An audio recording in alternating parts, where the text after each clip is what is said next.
The Bible begins with creation and ends with a cross. But what if I told you that everything in between is telling one story? Not random moments, not disconnected books, not fragments scattered across history, but one story, a story that begins in Genesis and moves step by step, promise by promise, toward Jesus. And once you see it, you can't unsee it. Because what begins in the first pages only fully makes sense at the very end. And what looks at first like many different stories is actually one unfolding revelation. In the beginning, there was nothing. No time, no light, no world, only God. And then He speaks, and everything begins. Light breaks through the darkness, separating day and night, sky and earth, land and sea, order out of chaos. And then life fills the world, plants, creatures, breath, movement. But the story doesn't stop there. At the center of creation, something different appears. Humanity, not just created, but made with intention. Genesis 1:27. So God created man in His own image. Everything else was spoken, but humanity was made in His image. Given purpose, identity, placed in a world that was good, very good. No pain, no fear, no death, only harmony between God and humanity and all creation. But then comes the question, if everything was perfect, what could go wrong? Because something was about to change, and that change would affect everything. At the beginning, everything was in harmony. No fear, no shame, no distance between God and humanity, only trust. But that trust would be tested. In the garden, there was a command, simple and clear. Do not eat from the tree of the knowledge of good and evil, not to restrict them, but to build trust. And then, a voice appears, subtle, questioning. Genesis 3:1. Did God really say? Not an attack, but a question, because doubt begins with uncertainty. The voice suggests that maybe God was holding something back, that there was more, and in that moment, a choice had to be made. Trust God or something else. And they chose. The fruit is taken, the command is broken, and everything changes. What once felt natural now feels exposed. Genesis 3:7. Then the eyes of both of them were opened. Shame enters, fear follows, and for the first time, humanity hides, not from each other, but from God. The relationship is broken, and the consequences spread. Pain, struggle, separation. Even creation is affected. But in that moment, God speaks again, not only with judgment, but with a promise.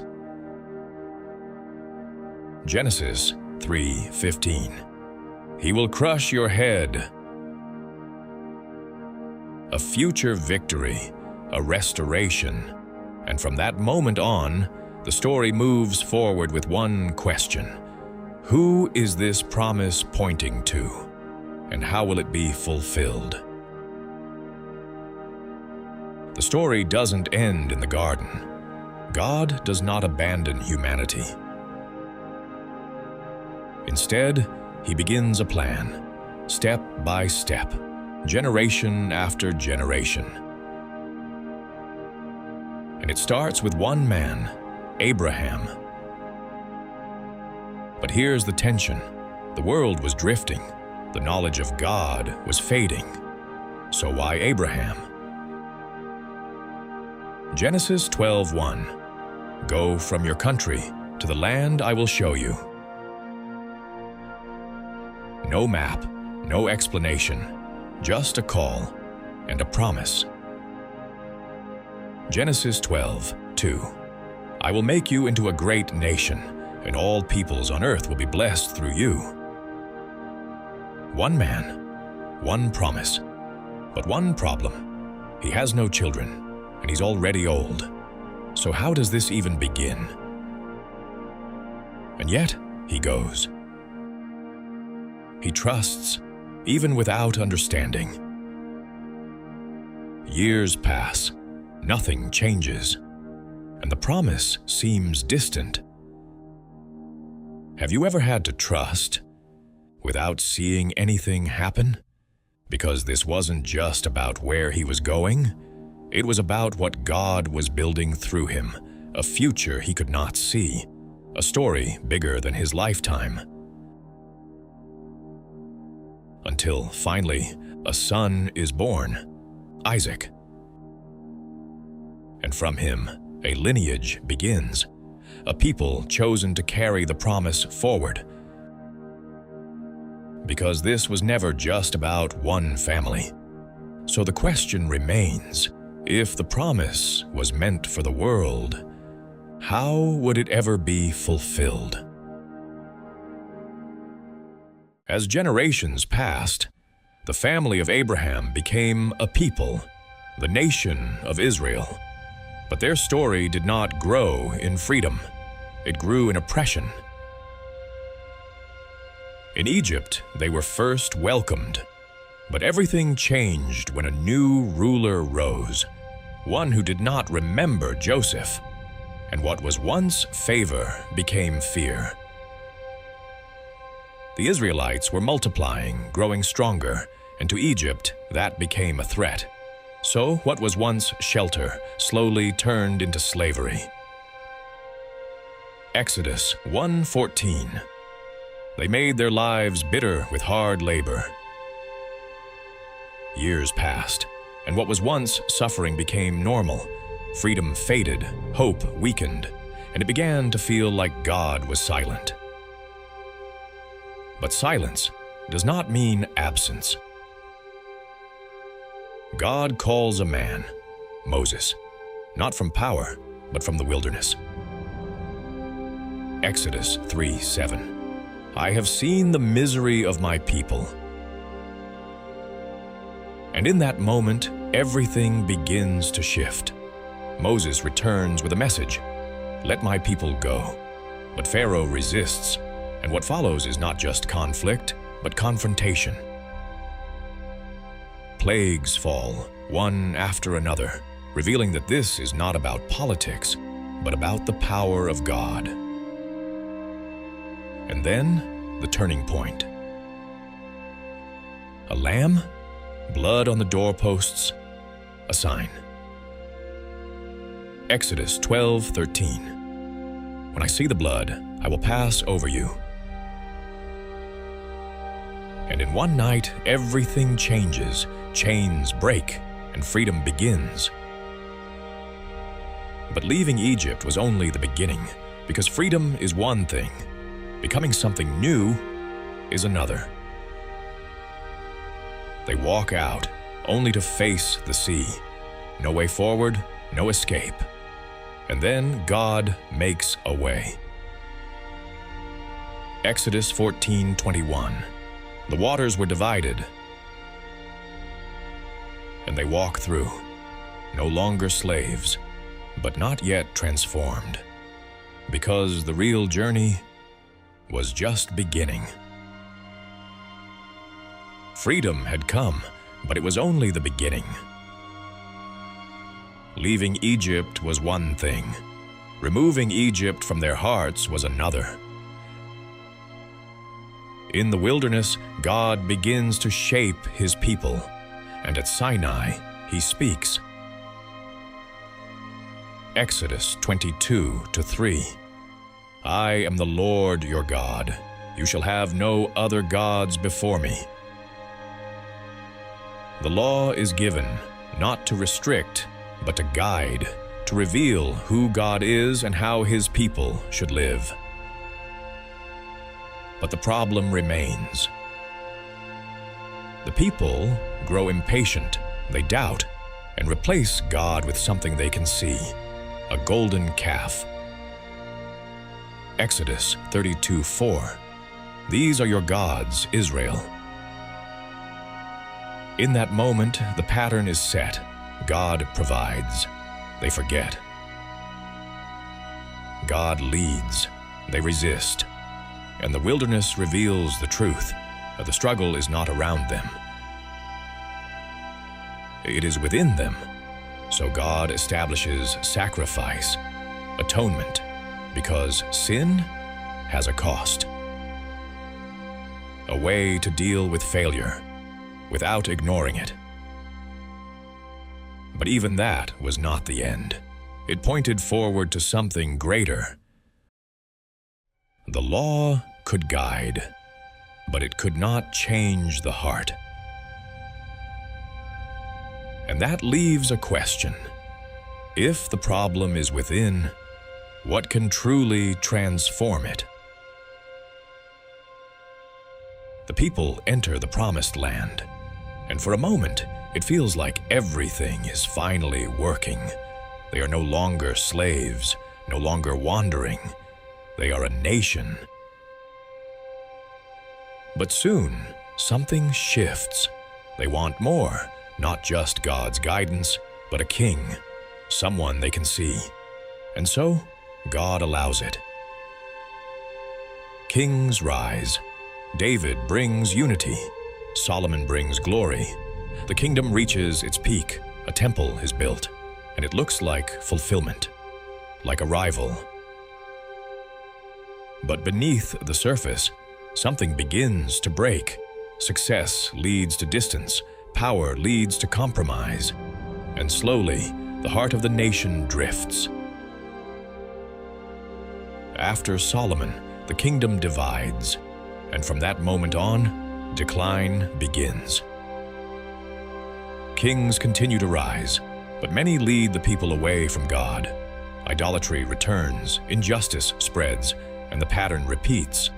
So God sends prophets not to comfort, but to confront. Isaiah 1:18. Come now, let us reason together. Jeremiah 2:13. They have forsaken me. And still, the promise remains. A coming king. Isaiah 9:6. For unto us a child is born. But then another image appears. Isaiah 53:5. He was pierced for our transgressions. A king or a sacrifice. And before that question is answered, everything collapses. The temple is destroyed. The people are taken into exile. Everything they knew is gone. And the question returns, has God abandoned His people? Or is the story still moving forward? Because the promise is still there. But now, it feels distant. And then, silence. After the exile, some things are restored. The people return. The temple is rebuilt. Life begins again. But something is missing. The glory is no longer there. And the voice that once spoke through prophets goes silent. Years pass, decades, centuries. No new message, only waiting. And the question grows, has God stopped speaking? Or is something still unfolding, unseen? Empires rise and fall. Babylon, Persia, Greece, and then Rome, powerful, dominant. And once again, Israel is not free. And in the middle of that tension, expectation grows, the promise of a coming king. But no one knows when, no one knows how. And then, it happens. Not in a palace, not in Rome, but in a quiet place. A child is born. Luke 2:11. For unto you is born this day a Savior. Not a conqueror, but a Savior, born in humility, no army, no throne. And yet, this is the moment everything has been moving toward, from the garden to Abraham, to Moses, to the prophets. It all points here. But what kind of Savior is this? He does not come to conquer Rome, but to confront something deeper: sin, brokenness, the distance between humanity and God.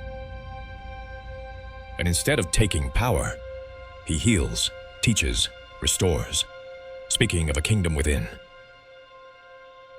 Matthew 5:3. Blessed are the poor in spirit. Some follow, some doubt, some reject. And as his influence grows, so does the resistance, until the tension reaches its peak, and the one who was promised is arrested, condemned, and led to a cross. Everything seemed to be leading to something greater, a promise fulfilled, a kingdom restored. But instead, it leads to a cross.